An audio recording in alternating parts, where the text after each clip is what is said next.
Hola, mi nombre es Elena Sofía González y hoy vamos a hablar sobre El Llano en Llamas y su autor Juan Rulfo. Ok, a este señor que lo tenemos aquí es Juan Nepomuceno Carlos Pérez Rulfo Vizcaíno. Ok, ¿y quién fue este señor? Bueno, pues este señor fue un escritor, guionista y fotógrafo mexicano perteneciente a la generación del 52. Es considerado uno de los escritores hispanoamericanos más importantes del siglo XX y hasta la fecha lo sigue siendo, porque no hay alguien que pueda superar sus obras o que las haya igualado. Okay. No olvidemos que también hay otros escritores, pero hoy especialmente nos vamos a enfocar a él. El libro El Llano en Llamas está integrado por 15 cuentos por separado. Y de estos cuentos vamos a hablar de uno nada más, que es Diles que no me maten. El año de publicación de este libro fue en 1953, en el mes de septiembre. Día, realmente les fallo si les digo tal fecha.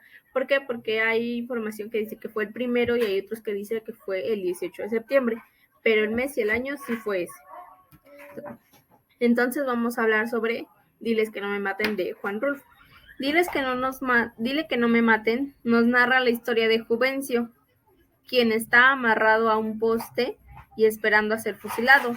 En el transcurso de la lectura, como vamos avanzando, nos dicen o nos cuenta que él mató a su compadre por la disputa de que su ganado se está muriendo, no lo dejaba pasar para que comiera. Entonces, en un pleito de ese, lo mató, o sea, con un machete, si no mal recuerdo, y lo mata. La esposa de su compadre fallece y a sus hijos se los llevan a vivir con unos tíos. Entonces, en ese momento él le dice al juez, le da dinero, le da animales, escrituras, para que ahí lo deje. Y él piensa que ya ahí se quedó, o sea que ya no lo van a buscar. Pero él se va a otro pueblo con su hijo a vivir.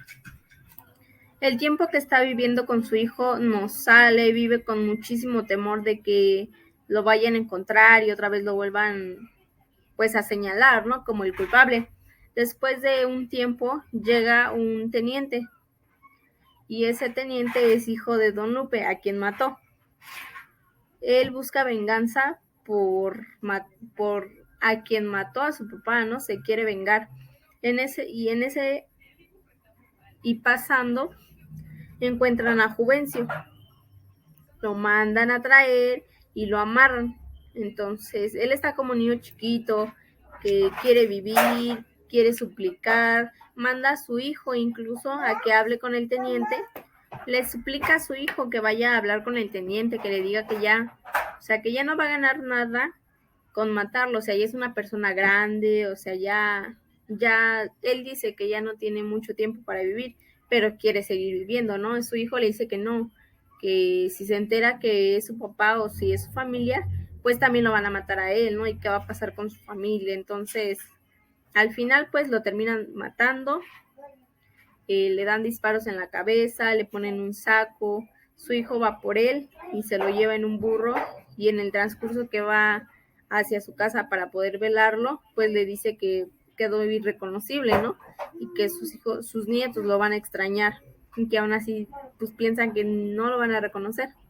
Eso es lo que nos habla Diles que no me maten, vaya, el arrepentimiento de la persona que tiene Juvencio por matar a su compadre, por que pues fue pues un trágico final para los dos, porque al final pues no vivió bien, que no iba a vivir bien, ¿no? Si mató a alguien, pero pues al final los dos tuvieron una muerte trágica. El narrador nos empieza a hablar en tercera persona, que es cuando Juvencio le pide a su hijo que lo ayude, que vaya con el coronel, que le diga que no lo mate. A medida que avanza la narración, se vuelve omnisistente porque nos da a conocer todos los sucesos dentro de la historia y llega un momento donde el narrador se convierte a primera persona. El narrador va del pasado al presente dentro del relato. Por ejemplo, en el pasado pues nos va diciendo cómo es que se murió Don Lupe o por qué lo mataron, cuáles fueron. Y de ahí nos avanza otra vez al presente, donde ya lo encuentran y pues ya saben, ¿no?